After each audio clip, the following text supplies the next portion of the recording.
தந்தி தொலைக்காட்சி நேயர்களுக்கு வணக்கம். நல்லதை சொல்வோம், நல்லதை செய்வோம், நல்லதே நடக்கும். இன்று 29/7/2026 புதன்கிழமை. உத்திராடம் நட்சத்திரம் இன்றைக்கு மாலை 5:07 வரை, பிறகு திருவோணம். இன்றைக்கும் பௌர்ணமி இருக்கிறது. இன்று பௌர்ணமி இரவு 8:55 வரை உள்ளது. எனவே இன்றும் நீங்கள் நிலவு வழிபாட்டை மேற்கொள்ளலாம், கிரிவலங்களையும் வரலாம். அதே நேரத்தில் நீங்கள் முருகப்பெருமானையும் வணங்க வேண்டும். பொதுவாக நான் தொடர்ந்து சொல்லிக் கொண்டு வருவதிலே எந்த நட்சத்திரத்திலே என்ன செய்யலாம்னு சொல்லி ஒரு கவிதை சொல்லிக்கிட்டு வந்தேன். ஒவ்வொருத்தருக்குமே ஒரு பிரச்சனைகள் இருக்கும். இன்றைக்கு நம்ம அந்த புது முயற்சியில் ஈடுபடலாமா, புதிய வேலைக்கு நம்ம போகலாமா, அப்படி போனால் அந்த வேலையில் நிலைக்க முடியுமா, இது நமக்கேற்ற வேலையாக இருக்குமா, அப்படிங்கிறதெல்லாம் பல சிந்தனைகளில் பல பேர் இருப்பாங்க. இன்றைக்கு வருமானம் வருவதற்கு நம்ம என்ன வழி பண்ணலாம், இன்றைக்கு அதற்காக நம்ம எந்த முயற்சியில் ஈடுபடுறது, இப்போ திருமணம் பிள்ளைக்கு பேசணுமே, பேசுறதுக்கு தொடங்க நல்ல நாள் இருக்கா, எந்த கிழமையில் ஆரம்பிக்கலாம், எப்போ நம்ம முதல் முயற்சிகள் செய்யலாம், அப்படிங்கிறதெல்லாம் முகூர்த்த கால் நாட்டுறதுலேருந்து எல்லாவற்றிற்கும் எந்த நட்சத்திரம், எந்த நாள், எந்த நேரம் அப்படிங்கிறத எல்லாருமே பார்த்து செய்கிறது இப்போ வழக்கமாகிருச்சு. அந்த அடிப்படையில் உங்களுக்கு ஒரு பாடல் சொன்னேன். மனை கட்டி குடியேறணும் அப்படின்னா முதல் விண்மீன் அஸ்வதி நட்சத்திரத்தில் ஒரு இடம் வாங்குறதோ அல்லது வீடு கட்ட தொடங்குறதோ அதுக்கு பூமி பூஜை போடுறதோ செஞ்சால் கண்டிப்பாக அந்த கட்டடம் சிறப்பாக வளரும். அது மாதிரி ஒவ்வொன்றுக்கும் ஒரு இது இருக்கு. மனை கட்டி குடியேற முதலாம் விண்மீன், மாடு வாங்க ஆடு வாங்க இரண்டாம் விண்மீன், கடந்தீர 3 ஆகும் கதிர் அறுக்க, கனிந்த பிள்ளை தொட்டிலிட 4ஆம் விண்மீன். பிள்ளையை தொட்டிலிட்டு ஆட்டுறதுக்கு முதல்ல அன்னமெல்லாம் ஊட்டுவாங்க. முதல்ல சோறு ஊட்டுறதெல்லாம் இருக்கு இல்லையா, அதுகளுக்கெல்லாம் அந்த ரோகிணி நட்சத்திரத்தை தேர்ந்தெடுத்துக்கலாமா. இடம் வாங்க காது குத்த மருந்து உண்ண, இதெல்லாம் எப்போ மிருகசீஷத்தில் அப்படி சொல்லி நிறுத்தியிருந்தேன். இடம் வாங்க காது குத்த மருந்து உண்ண ஏற்றதொரு விண்மீனோ 5 ஆகும். 5வது விண்மீன் என்ன? அசுவதி, பரணி, கார்த்திகை, ரோகிணி, மிருகசீஷம். அது 5வது. 5ஆம் விண்மீன் மிருகசீஷம்ங்கிறது தோஷமில்லாத நட்சத்திரம். அதில் காது குத்துறது, பிள்ளைக்கு காது குத்துறது மாமன் மடியில் வச்சு குத்துவாங்க. அப்படி காது குத்துற போது காது வளர காது வளர காது வளரம்பாங்க. அது கத்தாமல் இருக்கிறதுக்காக மிட்டாய் அல்லது ஜீனி வைப்பாங்க. இது ஏதாவது ஒரு அவருடைய குலதெய்வ சன்னதிகளில் செய்கிறது. அதுக்கு நாள், திதி, யோகம், கரண நட்சத்திரம் பார்க்கணும், நல்ல வளர்பிறையாக இருக்கணும், சுபமுகூர்த்த நாளாக இருக்கணும். அதில் நட்சத்திரமும் மிருகசீஷம் வந்துச்சு அப்படின்னா நல்ல நேரம் பார்த்து நம்ம செய்கிற போது அந்த பிள்ளையினுடைய எதிர்காலம் நல்லா இருக்கும். பொதுவாக காது குத்துறது எதுக்கு அப்படின்னா, காது கிட்டக்கு தான் 200க்கும் மேற்பட்ட அந்த நரம்புகள் இருக்கான். அதில் நம்ம குத்துற போது ஞாபக சக்தி நல்லா இருக்கு. இது ஒரு அக்குபஞ்சர் முறை அப்படிங்கிறாங்க. ஆங்கிலேய நாட்டில், அதாவது அமெரிக்க நாட்டில் இப்போ இந்த நம்முடைய பாரம்பரிய இதுகளை எல்லாம் ஒரு விஞ்ஞானமாக கருதுறாங்க. பழைய கஞ்சி சாப்பிட்டாங்களே அந்த காலத்தில் எல்லாருமே 90 வயசு 100 வயசு வரை இருந்தாங்க. அந்த பழைய கஞ்சி அவ்வளோ உடம்புக்கு நல்லது. அதில் மிளகாய் சேர்த்து அதோட வெங்காயம் சேர்த்துக்குவாங்க, பச்சை மிளகாய் வெங்காயமெல்லாம் சேர்த்து ஊறுகாய் போட்டு கருகாப்பிலை எல்லாம் போட்டு சாப்பிடுவாங்க. இப்படி சாப்பிட்றதுனால எல்லா விதமான நோய் எதிர்ப்பு சக்திகளும் நமக்கு வந்துடுதான். எந்த நோயும் அண்ட விடாமல் நோய் எதிர்ப்பு சக்தி நமக்கு உடலில் குடிகொள்வதனால இந்த பழைய கஞ்சி சாப்பிடுவது நல்லதுன்னு இன்றைக்கு 1 லிட்டர் பழைய கஞ்சி $250 அப்படிலாம் விற்கிதுன்னு சொல்லிடலாம் பத்திரிகைகளில் போட்டு வந்துக்கிட்டு இருக்கு. ஆனால் உண்மையிலேயே அந்த பாரம்பரிய உணவுகள், அதே மாதிரி பாரம்பரியமாக அந்த காது குத்துற போது மடியில் வச்சு குத்துற போது காது வளரன்னு சொல்கிறோம். பல சடங்கு சம்பிரதாயங்கள் உண்மையிலேயே வாழ்க்கையில் நல்ல மாற்றங்களை கொடுக்கும். அப்படி காது குத்துறதுனால இது அக்குபஞ்சர் மெத்தட். இந்த இடத்துல இருக்கிறது அந்த அங்கே உள்ள அந்த நூற்றுக்கணக்கான நரம்புகளுக்கெல்லாம் அது ரத்த ஓட்டம் பாய்ந்து நல்ல விருத்தியை ஏற்படுத்துமா, ஞாபக சக்தியை உண்டாக்கும். அது மட்டும் இல்லை, உக்கி போடுறதுன்னு ஒன்று. எந்த பிள்ளையார் கோயிலுக்கு போனாலும் நீ தோப்பு கரணம் போடு அப்படிம்பாங்க. கரணம்னா காதை தொட்டு நம்ம தோப்பு கரணம் போடுற போது அந்த காதை இழுக்கிறோம் இல்லையா, அப்போ பம்பு செய்யப்படுது அந்த ரத்தம் மூளைக்கு. அப்போ பம்பு செய்யப்படுற போது ரத்தம் எல்லாம் பம்பு செஞ்சு மூளைக்கு போகிற போது அது மூளையில் நினைவாற்றல் நமக்கு நல்லா வருது. ஆகையினால தான் அதிகாலையில் குள்ளனே குண்டவரனே வெள்ளை பிள்ளையாரை விநாயகமூர்த்தியே அப்படின்னு சொல்லி செட்டிநாட்டு பகுதியில் எல்லாம் பிள்ளைய கோயிலுக்கு கூட்டிகிட்டு போய் அவங்களுடைய பெற்றோர்கள் பிள்ளையாருக்கு முன்னால் இது மாதிரி தோப்பு கரணம் போட சொல்லி பாடல் படிக்க சொல்லுவாங்க. அதுக்கு பிறகு அது பள்ளிக்கூடத்துக்கு 8 மணிக்கு போகிற போது அதுக்கு நினைவாற்றல் நல்லா இருக்குமா. அது மாதிரி அந்த காது குத்துறதுக்குன்னு உள்ள நாள் எது நட்சத்திரம்னா திருவாதிரை நட்சத்திரம். இந்த திருவாதிரையும் திருவோணம் தான் திருன்னு அடைமொழி உள்ள நட்சத்திரம். ஆதிரையோ காது குத்த. வாகனங்கள் ஆர்வமுடன் பயில்வதற்கும் வாங்குவதற்கும். ஒரு வாகனம் வாங்குறிய, ஸ்கூட்டர் ஒன்று வாங்குறிய புதுசா, அல்லது ஒரு கார் வாங்குறிய, 4 வீல்ஸ் வாங்குறிய, எது வாங்கினாலுமே வாங்குறதுக்கு திருவாதிரை நட்சத்திரம் நல்ல நட்சத்திரமா. அது வாங்கினா தொடர்ந்து அந்த வாகனத்தால் மேன்மையும் இருக்கும், அந்த வாகனத்தால் உங்களுக்கு நன்மையும் கிடைக்கும். மேலும் மேலும் வாகனங்கள் வாங்கக்கூடிய ஒரு யோகங்கள்லாம் வரலாம். அதனால் அதுக்கு மட்டும் இல்லை, வாகனங்கள் பயில்வதற்கு போகிறாங்கல்ல, அந்த எல் சர்டிஃபிகேட் போட்டு அது வந்து ஒவ்வொரு கார் ஓட்ட பயிற்சி பள்ளின்னு இருக்கு இல்லையா, அதுகளுக்கு அப்படி பயிற்சி எடுக்கிறதுக்கு முதல்ல அதில் ஏறுறதுக்கு சைக்கிளாக இருந்தாலும் சரி, ஸ்கூட்டராக இருந்தாலும் சரி, காராக இருந்தாலும் திருவாதிரை நட்சத்திரத்தில் நீங்கள் போனீங்கன்னா அந்த பயிற்சியில் உங்களுக்கு முழுமையாக நீங்கள் வெற்றி அடைந்து மிகப்பெரிய அளவில் ஒரு சாதனை நிகழ்த்துகிற அளவுக்கு உங்களுக்கு அந்த காரெல்லாம் ஓட்டக்கூடிய திறமை வந்துருமா. ஆகையினாலே ஆதிரையோ காது குத்த வாகனங்கள் ஆர்வமுடன் பயில்வதற்கும் வாங்குவதற்கும் தோதான புனர்பூசம் என்ன செய்ய விரைவில் உங்களுக்கு அடுத்த தந்தி தொலைக்காட்சியிலே சொல்வேன் என்று சொல்லி இந்திய ராசி பலன்களை இப்பொழுது உங்களுக்கு வழங்கப் போகின்றேன்.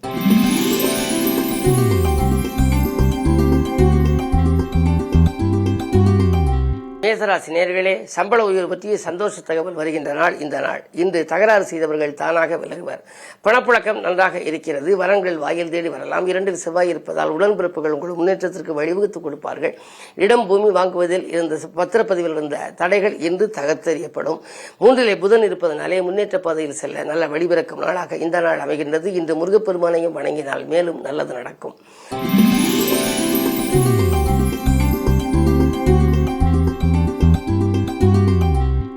ரிஷபராசி நேயர்களே, உங்களுக்கு ராசியிலேயே செவ்வாய். அரசியல்வாதிகளால் அனுகூலம் கிடைக்கின்ற நாள். அன்றாட வாழ்க்கை நன்றாக அமைய நீங்கள் சிந்தித்து இன்று செயல்படுவீர்கள். ஆதாயம் தரும் தகவல் அதிகம் உங்களுக்கு கிடைக்கும். உத்தியோகத்தில் நேர்முகத் தேர்வில் உங்களுக்கு வெற்றி கிடைக்கலாம். 2 புதன் இருப்பதனாலே திரண்ட செல்வம் வரும் என்பார்கள். எனவே பணப்புழக்கம் நன்றாக இருக்கிறது. எந்த நேரம் செய்ய நினைத்தாலும் அதை செய்ய இயலும். இன்றைக்கு உங்களுக்கு ஒரு யோகமான நாள்.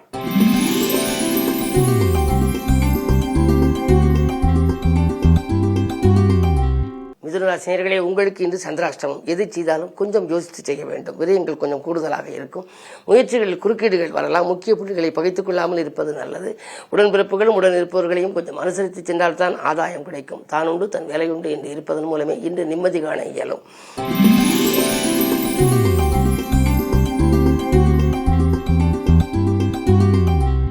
கடகராசி நேயர்களே, உங்களுக்கெல்லாம் இன்றைக்கு விலை உயர்ந்த பொருட்களை வாங்கி மகிழ்கின்ற நாள். வீடு மாற்றங்களும் இடமாற்றங்களும் உண்டு.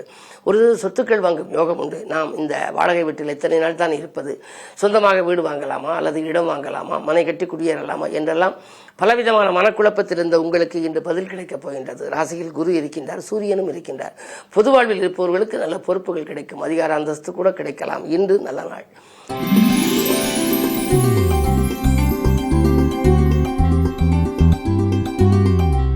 சிம்மராசினியர்களே, உங்களுக்கு அஷ்டமத்து சனி வலுவிழந்திருப்பதனாலே ஆதாயம் தரும் தகவல் அதிகம் கிடைக்கும். நட்பு வட்டம் விரிவடையும். விரயங்களை நீங்கள் சமாளித்து விடுவீர்கள். என்ன இருந்தாலும் உங்களுக்கு வீடு மாற்றங்களும் உத்தியோக மாற்றங்களும் ஊர் மாற்றங்களும் வருவதற்கான அறிகுறிகள் தென்படுகின்றன. வீட்டுக்கு தேவையான அத்தியாவசிய பொருள் ஆடம்பர பொருட்களையும் வாங்குவீர்கள். உத்தியோகத்திலே நீங்கள் மேலதிகாரிகளை கொஞ்சம் அனுசரித்துக் கொள்வது நல்லது. இன்று புதன்கிழமை என்பதனாலே பெருமாளை வணங்குவதன் மூலம் பெருமைகள் சேரும்.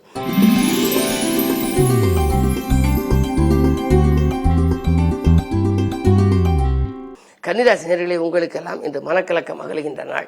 பணப்புழக்கம் அதிகரிக்கும். மேலதிகாரிகள் கோபத்துக்கு ஆளாகி இருந்த நீங்கள் இப்பொழுது உத்தியோகத்திலே மேலதிகாரிகள் உங்களுக்கு இன்று இணக்கமாக நடந்து கொள்வார்கள். கேட்ட சலுகைகளை வழங்குவார்கள். கல்விக்காக கலைக்காக எடுத்த முயற்சி கைகூடும். புதிய ஒப்பந்தங்கள் அடுக்கடுக்காக வரலாம். திறமைக்குரிய அங்கீகாரம் கிடைக்கின்ற இந்த நாள் உங்களுக்கு ஒரு அற்புதமான நாள்.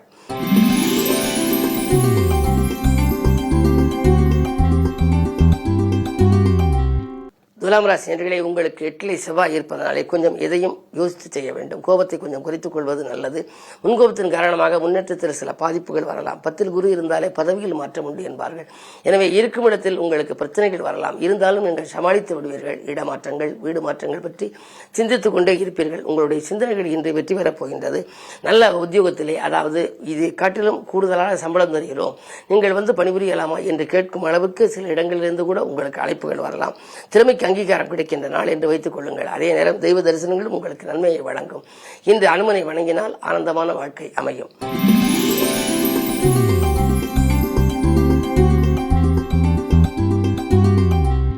விருச்சிக ராசி நேயர்களே, உங்களுக்கெல்லாம் இன்று சேமிப்பு உயர்கின்ற நாள். செயல்பாட்டிலே வெற்றி கிடைக்கும்.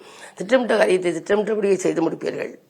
இதுவரை உங்களுக்கு வாங்கல் கொடுக்கல்களில் இருந்த சிக்கல்கள் இன்று தீரப்போகிறது. செவ்வாய் பார்வை இருப்பதனாலே தைரியமும் தன்னம்பிக்கையும் அதிகரிக்கும். அரசியல் களத்தில் இருப்பவர்கள் உங்களுக்கு உதவிகரமாக இருப்பார்கள். அதே நேரத்தில் புதன் மறைந்திருக்கிறார். மறைந்த புதனால் நிறைந்த தனலாபம் உண்டு.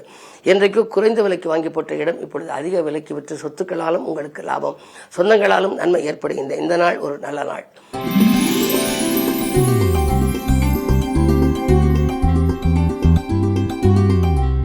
தனுசு ராசி நேயர்களே, உங்களுக்கெல்லாம் நேசிப்பவர்களுடைய எண்ணிக்கை உயர்கின்ற நாள். நீங்கள் கேட்ட இடத்தில் உங்களுக்கு உதவிகள் கிடைக்கும். கூட்டு முயற்சியிலிருந்து விலகி தனித்து இயங்கலாமா என்று முற்படுவீர்கள். மனக்குழப்பங்கள் அகலும். வீண் பிடிவாதங்களில் பிடித்த உறவினர்கள் இப்பொழுது உங்களை தானாகவே அவர்கள் வந்து இணைந்து உங்களுக்கு உறுதுணையாக இருக்கிறோம் என்று சொல்வார்கள். 2 சந்திரன் இருப்பதனாலே இன்றைக்கு நீங்கள் எந்த நேரம் செய்ய நினைத்தாலும் செய்ய இயலும். ஆனால் எதிர்மறை சிந்தனைகளை தவிர்த்து நேர்மறை சிந்தனைகளை அதிகம் வளர்த்துக் கொள்வது நல்லது. விலகிச் சென்ற சொந்தங்கள் விரும்பி வந்து சேரும். இந்த நாள் உங்களுக்கு ஒரு நல்ல நாள்.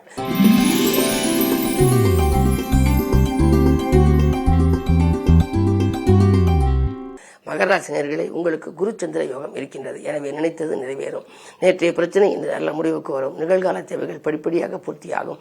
ஆடை ஆபரண சேர்க்கை உண்டு. உதிரி வருமானங்களும் உங்களுக்கு வரலாம். அஷ்டமத்தில் கேது இருப்பதால் புகழ்பெற்ற ஆலயங்களுக்கு சென்று வழிபட்டு வருவது பற்றி சிந்திப்பீர்கள். பயணங்கள் பலன் தருவதாக அமையும். இந்த நாள் நல்ல நாள்.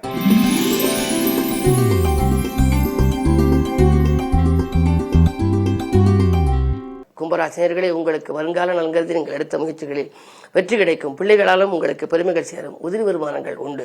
குடும்பத்தில் ஒருவருக்கு மேற்பட்டவர்கள் மற்றவர்கள் சம்பாதிக்கும் யோகமும் உங்களுக்கு கிடைக்கும். நேற்றைய பணி இன்றையும் தொடரும். நிகழ்கால தேவைகள் படிப்படியாக பூர்த்தியாகலாம். புதிய ஒப்பந்தங்களில் கையெழுத்திட்டு மகிழப் போகின்றீர்கள். 2 சனி இருப்பதால் கொடுத்த வாக்கை காப்பாற்றுவீர்கள். இன்று நல்ல நாள், வெற்றிகரமான நாள்.